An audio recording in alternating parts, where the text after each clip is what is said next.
About 1 in 3 children is growing up without a biological father in the home. And the unfortunate backstory to that statistic is the fact that the federal government is actually funding to separate parents and children.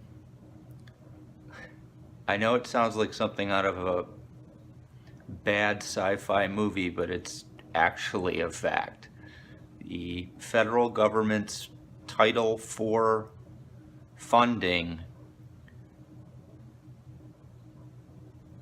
eliminates a parent, takes one parent out of the equation so that states can get funded. And we need to get the word out. And so this Fatherless Day, and yes, this is a cross-gender issue. Mothers are being eliminated too. The fathers get the worst of the court's wrath, but it affects women just as well. Anyway, Father's Day is coming upon us, and there are Fatherless Day rallies happening across the country. And we could really use your support in getting information out and letting people know that there's a problem here.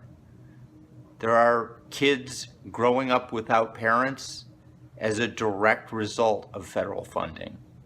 Please come out, support our events, attend our events, donate to our events, and help get the word out. Spread the word, let people know this is not rogue people complaining about divorce.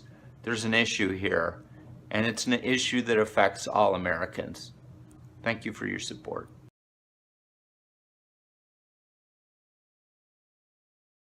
Like me, before a divorce, you probably had some basic assumptions about family court, most of which are flat out wrong. Let's start with the basic hierarchy within a family courtroom. We have a judge, 2 parents with children, and of course the lawyers.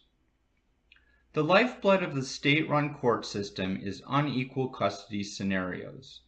One of the ways this is achieved is through designating a custodial parent and a non-custodial parent. This simple designation implies less custody for one parent, which begins the parental alienation cycle, creates conflict between the parents, and sets up child support scenarios. A parent who simply elects to give the other parent money for the children is paying child support. However, the state needs child support to be collected within the system to qualify for federal funding. So the family courts actively do whatever they can to issue support orders where the state plays middleman, collecting support, getting matching funds from the federal government, and then passing the funds to the custodial parent. Of course, the judge also reaps the benefits of being paid by the state. At this point, the state, judge, lawyers, and custodial parent are all profiting from federal child support incentives at the expense of the non-custodial parent and his or her relationship with the children. This funding scheme amounts to tens of millions of dollars for the states, based on a formula that incentivizes increasing the number of child support cases in the system, the amount of the child support collected, and the amount of overdue child support collected.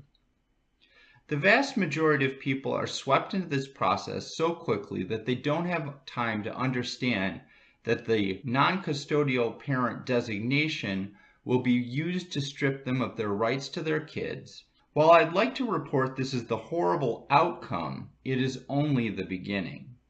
The financial burdens of the paying parent frequently make it impossible to maintain a lawyer, making him or her an easy target for assaults to limit his or her custody.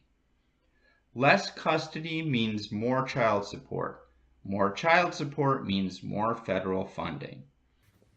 Parents caught in this system are made to believe that cooperating will help their cause, when often it will lead to them being driven into poverty while simultaneously being stripped of the relationship with their kids. Depression, substance abuse, and suicides are rampant in divorce, and the people stuck in the system are made to believe that their circumstances are due to their own shortcomings.